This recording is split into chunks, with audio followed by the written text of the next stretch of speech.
everybody, welcome back to another episode of Big Questions, Small Steps. My name is Amanda and I'm so glad that you could join me today. Today we are exploring another holiday that happens in December, and it's one that I grew up celebrating when I was a kid, and I wanted to share with you a little bit about it. Today we're going to talk about the holiday known as Saint Nick, and we're also going to talk about his evil counterpart, Krampus.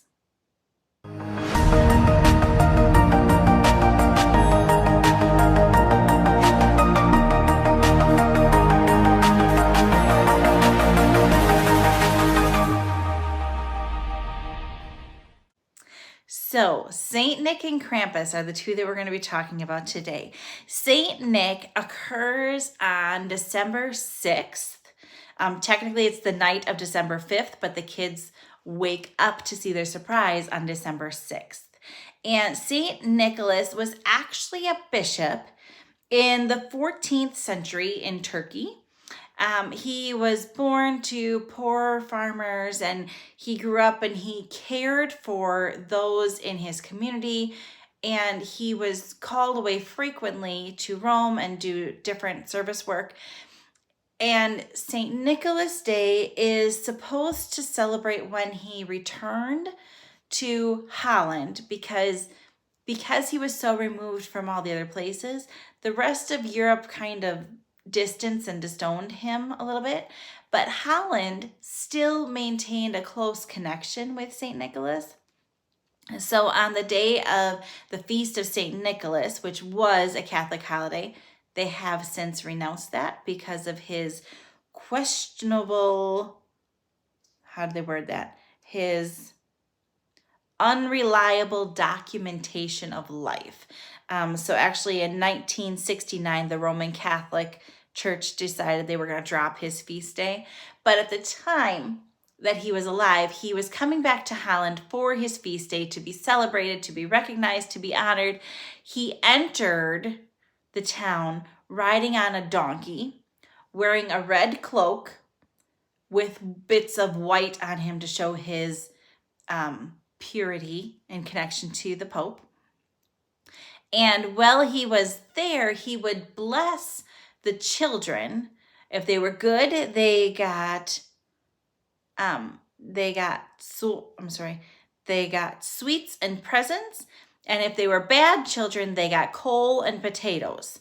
So he surprised the kids with these gifts, and that made the children love him even more. Now, there are many things that St. Nicholas did that kind of morphed into the Santa that most people know of today. So the red and white that Santa has in his outfit are attributed to St. Nicholas.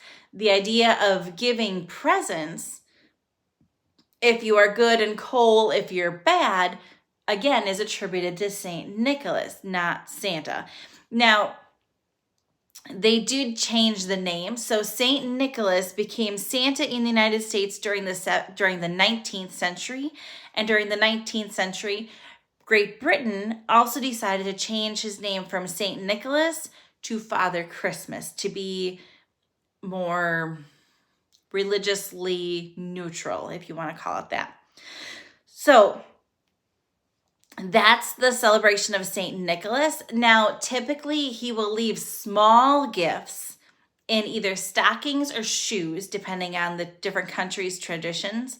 And they will save the big stuff, quote unquote, for Santa. It's more commercialized.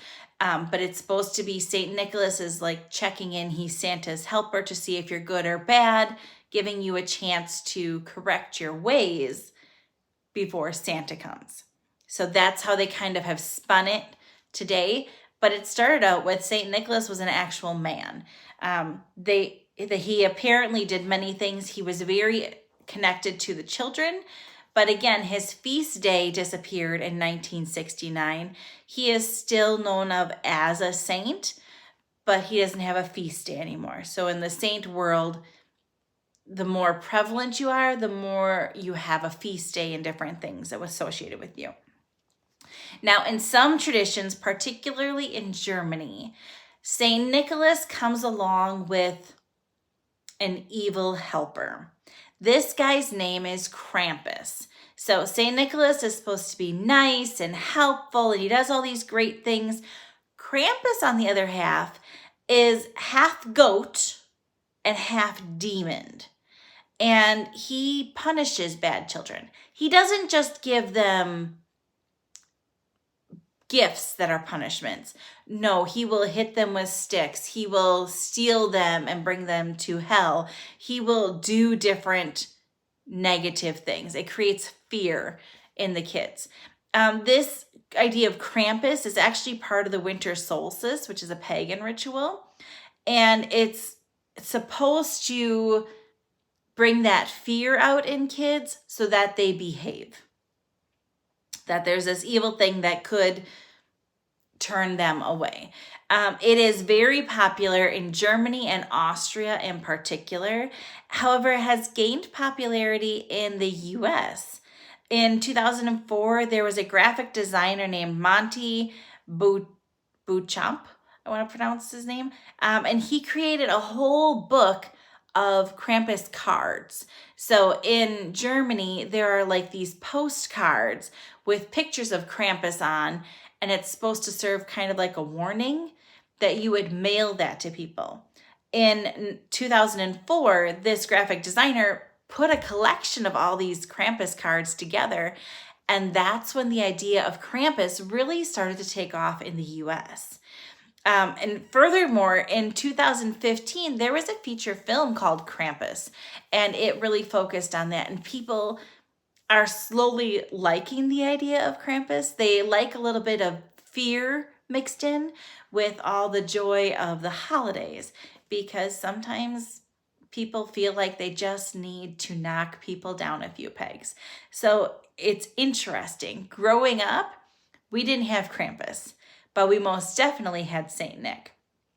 And until a couple of years ago, we even still had St. Nick stockings at my parents' house, and they would put gifts in the stockings, just little treats and things like that, to share the joy of the year.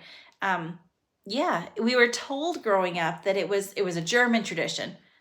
Not really a German tradition, but we liked the idea of it being a smaller gift. Sometimes people get focused so much on the cost of everything and the size of everything that they lose the meaning behind it. They lose the connection behind it. So it was interesting. So St. Nicholas was a real person. He did some nice things, and he became the root of the Santa that many people know today. Krampus, on the other hand, I haven't had any experiences with the guy, and quite honestly, I don't want to. Until next time, take care.